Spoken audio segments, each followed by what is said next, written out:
Na pewno każdy z Was słyszał o konflikcie, który tutaj miał miejsce między protestantami a katolikami. Słyszeliście również na pewno o takiej organizacji o nazwie IRA.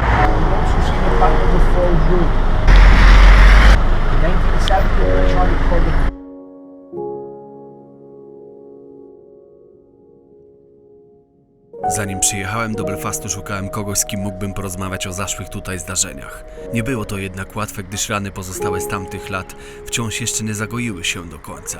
Udało mi się jednak skontaktować z kierowcą jednego z tak zwanych Black Cab, który zgodził się wystąpić w moim filmie.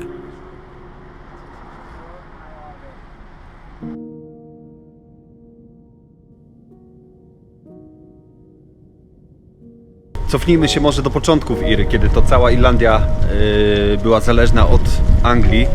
Powstała tak zwana Irlandzka Armia Republikańska, która walczyła o niepodległość i po 3 latach czynnych walk udało im się ją uzyskać. Poza ich granicami pozostała tylko północna Irlandia i od wtedy celem Iry stało się przyłączenie tych ziem do Irlandii. Narastał od wtedy konflikt pomiędzy zwolennikami pozostania pod angielskim protektoratem tak zwanych unionistów, głównie protestantów, a społecznością, która chciała przyłączenia tych ziem do Republiki Irlandzkiej, głównie katolików, których wspierała IRA. W konflikty te zamieszane były rządy Irlandii oraz Wielkiej Brytanii. W ciągu 30 lat, kiedy ten konflikt był najsilniejszy, czyli w tak zwanym The Troubles Time, swoje życie straciło 3500 osób, w tym 1800 cywilów. Za mną widzicie wielki mur z wysokim płotem, który do tej pory oddziela społeczność katolicką od protestanckiej. W nocy zamykane są tutaj bramy, przez które nie można przejść ani przejechać.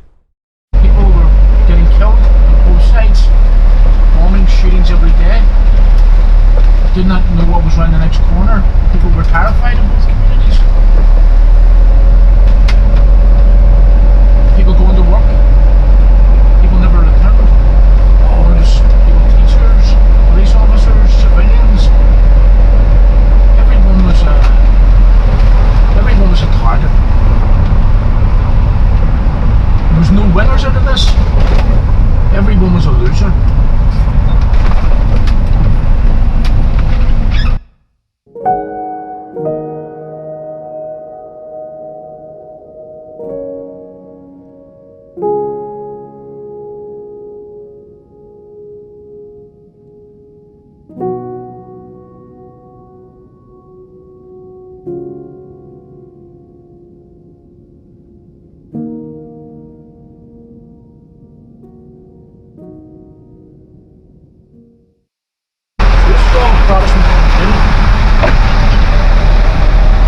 Protestants, yeah? Mostly. All Protestant. All of them. I see. You find a Catholic different. Okay. This road that we're going down, on this road there is a set of gates. It's divide both communities. They close every evening, roughly in around 7, 8 o'clock in the evening, and they open 7 o'clock the following morning, still today. The gates that we're going to see, they close on Friday, do not open until Monday. So these gates here, these divide both communities. They will close this evening, then tomorrow morning. A lot of people feel comfortable with these gates closing. There's a lot of hard work getting done in both communities to try and get these gates open, but they still feel it necessary to close them. So forget about religion. It's not about religion, it's identity. We have dual citizenship, we have 2 passports. We have a British and an Irish passport here. A lot of people in the Catholic community hold an Irish passport. A lot of people in the Protestant hold a British passport. Or if we wish, we can have 2. From these set of gates, it runs up this road for 2 miles. Between walls and these gates separating both communities.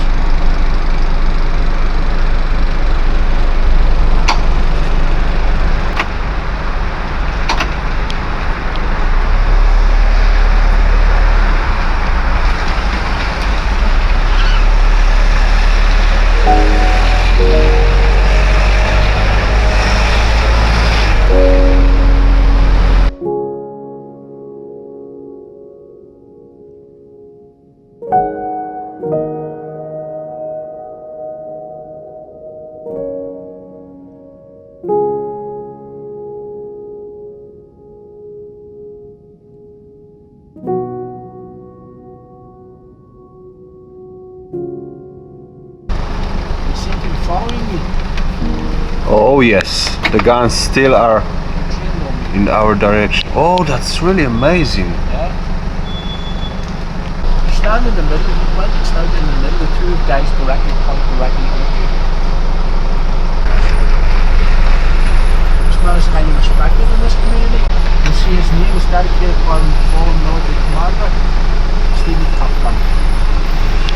There is no council homes where Catholic and Protestant will live together. We So- live as neighbours, but we're separated by walls. I see. So we'll go through one of these walls that separate us.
This is the man who died in hunger strike. 10 men, Bobby Sands, died after 66 days. Kieran Doherty, he was the youngest, he was 24, died after 73 days. They did not go on it all together, they staggered it out over a 2-week period to prolong the hunger strike.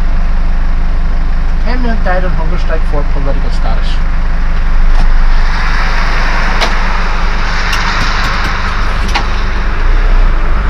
He was also a poet, he'd done a lot of poetry in prison. You'll see it says, everyone Republican or otherwise has a particular role to play.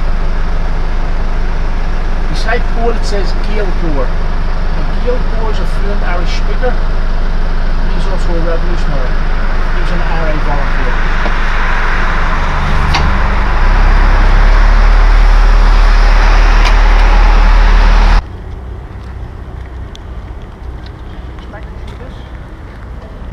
Schwarzmarkt, Yeah.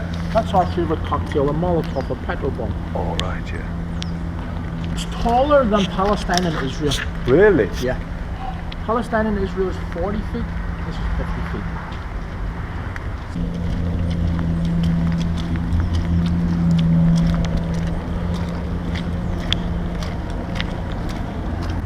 And it's very long. How long is it actually? So look, from start to finish, from the first set of gates, it runs approximately 2 miles long. Whoa, my God. Very long. And it's all to separate Protestants and Catholic people, yeah? Yep. So in Berlin, Berlin Wall family members were separated where they wished to be together. This is communities where good walls make good neighbours. We're quite happy living like this. Too much has happened. It's very, very deep seated. As they say, one man's freedom fighter is another man's terrorist. So there's still a lot of hurt here in both communities.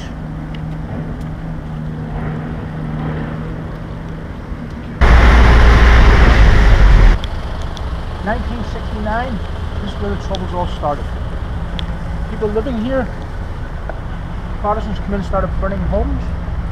You see all the top ones? All the homes being burnt. A year later, people in this community started rebuilding. The bottom one, you'll see local people rebuilding. On my right hand side, you'll see a photograph in the middle that is of this street here under construction. The lady at the end, she's holding a bunch of keys. She is the first person to get her home back after it being burnt in 1969.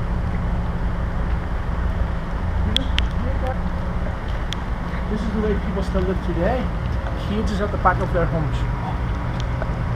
Now don't get me wrong, it takes two hands to clap.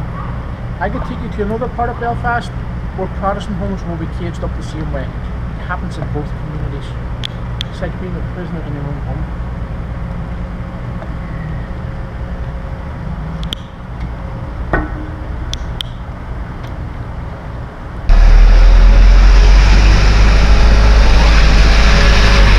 Do you still have any single incidents in today's time about the troubles time? There has been some isolated incidents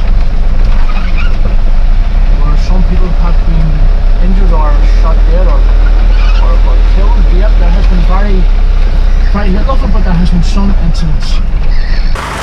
These two people are neighbours. They've never met each other. They could go into Belfast City Centre 15 times a week, pass each other, they do not know each other.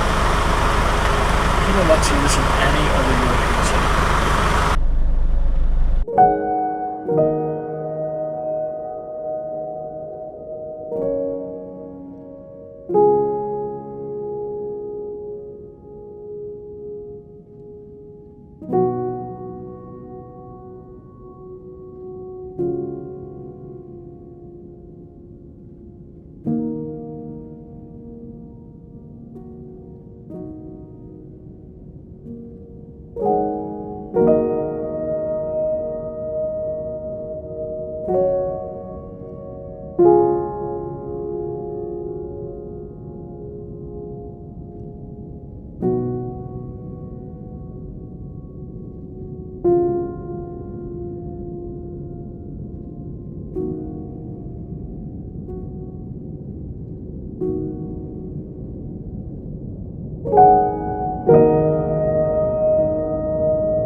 Ten film o Belfaście i o sytuacji, jaka tutaj miała miejsce, jest dla mnie szczególnie ważny, a to z tego względu, że sam pochodzę z rodziny katolicko-protestanckiej. Znam więc taki podział od podszewki i pamiętam jeszcze z lat 90. incydenty, które pokazywano w telewizji.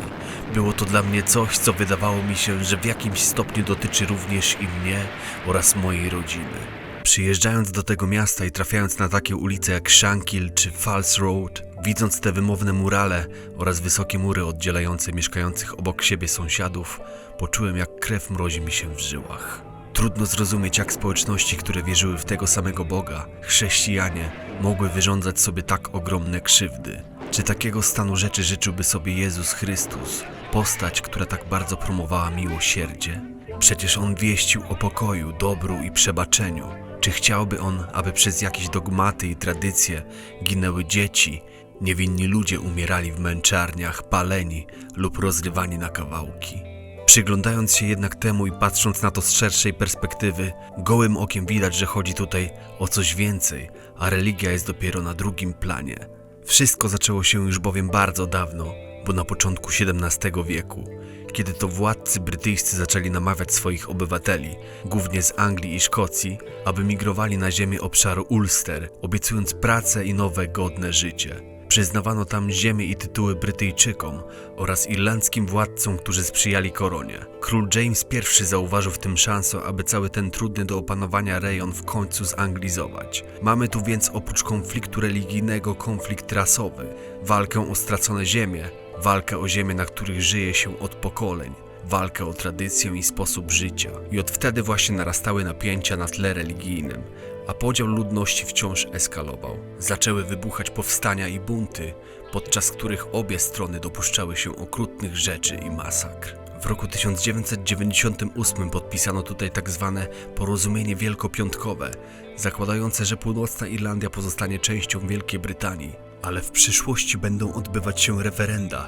w których większość głosów będzie decydować, czy taki stan rzeczy ma pozostać, czy też nastąpi zjednoczenie wyspy. Mimo wszystko są tutaj dzielnice, w których, jak się dowiedziałem, mieszkają tylko i wyłącznie katolicy, lub te drugie, gdzie mieszkają tylko protestanci. Wiele haseł ostrzega, że wkraczasz właśnie na dany rejon i żeby mieć się na baczności. Wciąż czuć tutaj pewne unoszące się w powietrzu napięcie, oby tylko nie działy się tutaj tak straszne rzeczy jak kiedyś.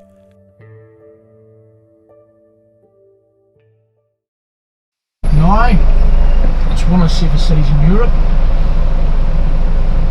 People come here from all around the world to come to Belfast. There would have been 4 Bs you would never have gone to. Baghdad, Berlin, Beirut, Belfast.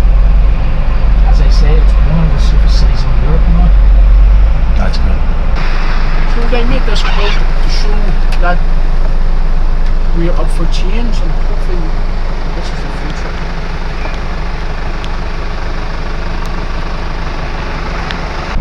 If people look around the world and see how far we have came along, the world could be a bit of a better place.